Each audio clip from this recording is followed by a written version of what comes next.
tonight's local spotlight. It was a record-setting day for the annual volunteer event, Day of Caring, sponsored by United Way of the Ozarks. That's right. More than 2,000 volunteers from different organizations and local businesses, including many of us right here at KOLR10, went out to lend a helping hand and complete more than 250 projects across the Ozarks.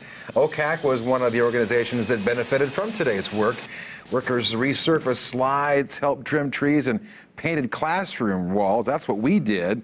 Volunteers with the Red Cross also visited about 160 homes today to check smoke alarm batteries and make sure those units were working properly. At Great Circle, part of Boys and Girls Town of Missouri here in Springfield, crews tended to gardens and helped fix several structures outside and inside the buildings. And this kind of massive, obviously, community event and effort was going on at the Tri-Lakes area as well. Volunteers arrived for their instructions before meeting up with local nonprofits to complete projects. Business leaders, volunteers, and even entertainers got involved with the workday there. At another Branson event, volunteers packed hundreds of meals to deliver to families in need. Jesus Was Homeless does this every week, packing around 1,200 meals. During this Day of Caring, volunteers showed up to make sandwiches and load sacks of food.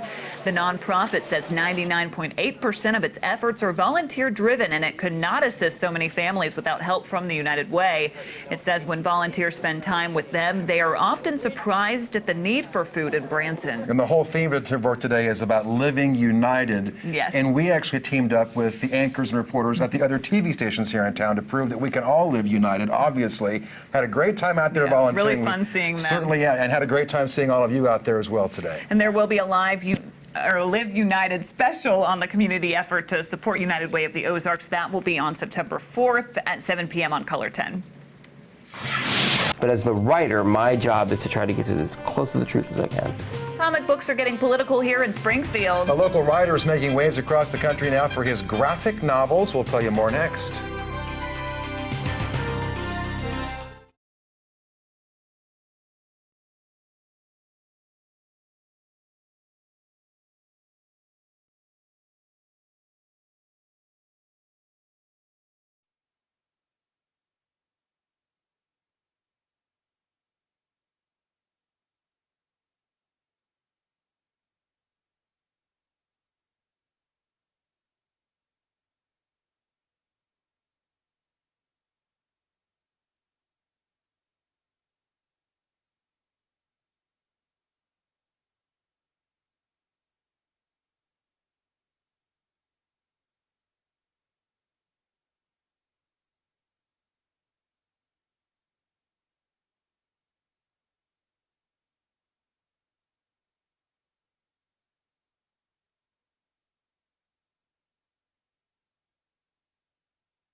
In tonight's political coverage at 9, a Missouri state instructor was receiving national attention now for a political comic book he wrote that was released this week.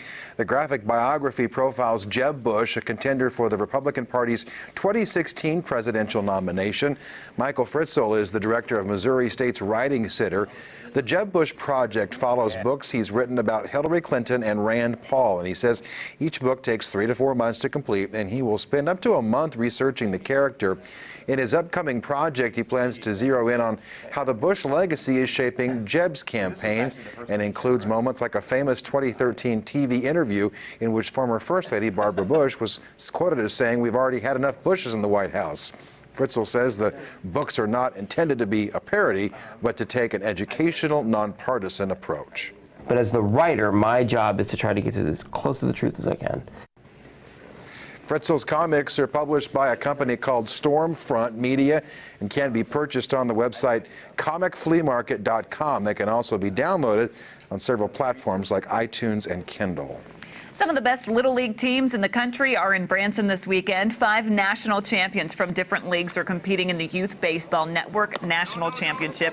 And on Saturday, individuals will compete in the Baseball Olympics. Teams from New York to Dallas arrived into town today, giving Branson the chance to show people miles away what the city has to offer. I got to say, when we first heard from Brooklyn that we're going to Branson, we're like, Branson, Missouri? But it's great for this kind of stuff because there's so many things you can do. We ended up meeting yesterday at 7:30 in the morning, talking to the coaches about what was going on with the rain.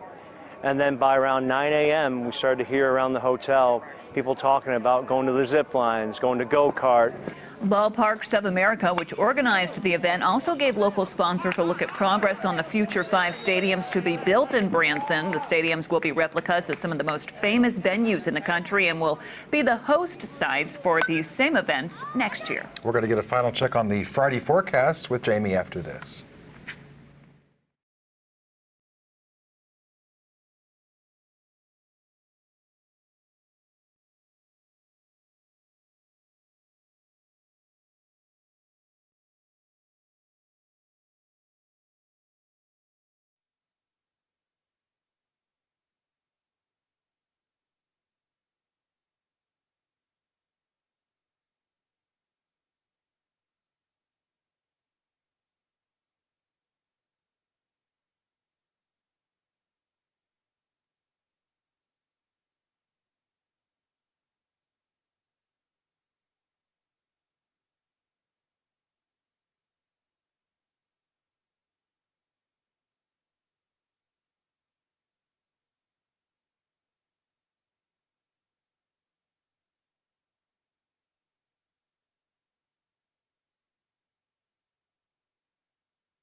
Well, Jamie, it sounds like people wanting to do anything outside should get it done tomorrow before the weekend comes. Well, yeah, I'm guessing the grass needs to be mowed. I know mine does. Mine does too. We had a lot of rain earlier this week.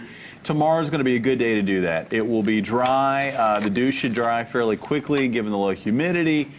Afternoon temperatures around 81. Yeah, you could mow the grass, or maybe you could wait till next week. This weekend we will get some wet weather, especially during the morning hours, both Saturday and Sunday. And with that front on Sunday, we'll see another shot of pleasant temperatures come in for early next week. I do think temperatures will gradually heat back up to more normal levels by the end of next week. All right, Jamie, thanks. Thanks for watching.